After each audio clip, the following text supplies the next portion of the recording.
નમસ્કાર મિત્રો, વિદ્યા સહાયક ભરતી 2025 બાબતે આજની લેટેસ્ટ અપડેટ એટલે કે 26/8/2025ની અપડેટ આપવાની છે, જેમાં ટેટ એક્ઝામ બાબતે જે ન્યૂઝ છે એની પણ માહિતી આપીશું.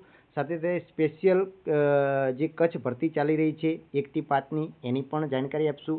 6 થી 8ની સ્પેશિયલ કચ્છની ભરતી છે એ ક્યારે પ્રોસેસ શરૂ થશે, કચ્છ જિલ્લાની અંદર 1 થી 5ની કેટલી જગ્યાઓ બાકી રહી છે, ભરાયેલી જગ્યાઓની વિગત આપવાની છે. સાથે સાથે ધોરણ 6 થી 8ની જે સામાન્ય વિદ્યા સહાયકની ભરતીની પ્રોસેસ છે એ હવે ક્યારે શરૂ થઈ શકે છે અને નવી ટેટ એક્ઝામ ક્યારે લેવાશે એ સંપૂર્ણ બાબતે આપણે ચર્ચા કરવાની છે. તો જોઈએ કે પહેલાં તો અહીંયા ઉમેદવારો દ્વારા માંગ કરવામાં આવી છે કે ધોરણ 6 થી 8ની સામાન્ય ભરતીની સાથે કચ્છની ભરતીનું મેરિટ જાહેર કરવા માટે માગણી છે.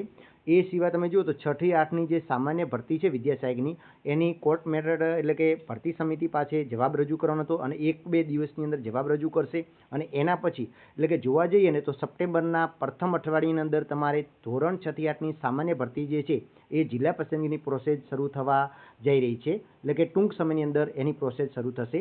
સાથે સાથે ઉમેદવારો એવી પણ માંગ કરી છે કે કચ્છની 6 થી 8ની ભરતી અને સામાન્ય ભરતી છે બંનેનું મેરિટ એક સંગાથે જાહેર કરવામાં આવે, જેથી કરી એની ભરતી પ્રોસેસ છે એ પણ સાથે સાથે ચલાવવામાં આવે, એટલે જે કચ્છના અંદર લેવા માગે છે એ ઉમેદવારો કચ્છની અંદર જઈ જાય. તો આ રીતે સંપૂર્ણ જે કચ્છની ભરતી છે એ સાથે શરૂ નહીં થાય, પણ 6 થી 8ની જે ભરતી સામાન્ય ભરતી છે એ પૂરી થયા પછી તરત જ કચ્છની ભરતી શરૂ થવાની છે. એટલે કે એક હવે સપ્ટેમ્બર મહિનાની અંદર ધોરણ 6 થી 8ની વિદ્યા સહાયકની સંપૂર્ણ ભરતી પૂરી થઈ જવાની પૂરેપૂરી શક્યતા રહેલી છે. હવે બીજું જોવા જઈએ કે 1 થી 5ની જે સામાન્ય ભરતી ચાલી રહી છે એની અંદર તમે જોવા જાઓ તો ઓબીસીની કેટેગરીની તમામ જગ્યાઓ ભરાઈ ગઈ છે, એસટી કેટેગરીની હજી 195 ખાલી છે, જનરલ કેટેગરીની અંદર 1135 ખાલી છે, એસસીની 88 ખાલી છે, ઈડબ્લ્યુએસની 273 ખાલી છે. આમ કુલ જોવા જઈએ તો 1655 જેટલી ખાલી જગ્યાઓ રહેવા પામી છે, જ્યારે એસસી બીસી કેટેગરીની સંપૂર્ણ જગ્યાઓ પેક થઈ ગઈ છે. તો હવે જોવાનું રહ્યું છે કે નવી ભરતી તો ઓલરેડી ટેટ 1માં કરવાની છે, 2025માં પણ કરવાની હતી.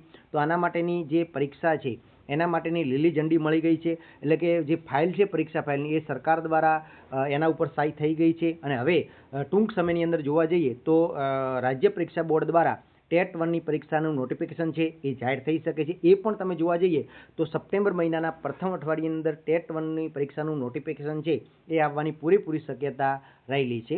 તો આ અગત્યની અપડેટ હતી. સાથે સાથે 9 થી 12ના જે વાત કરીએ તો વેઇટિંગ રાઉન્ડ કે બીજો રાઉન્ડ આવે એ બાબતે હજી કોઈ શક્યતા રહેલી નથી, કારણ કે એ બાબતે જે વિભાગ છે એ હજી ચોક્કસ નિર્ણય ઉપર પહોંચી શકી નથી, તો એ હજી સમય લાગી શકે છે.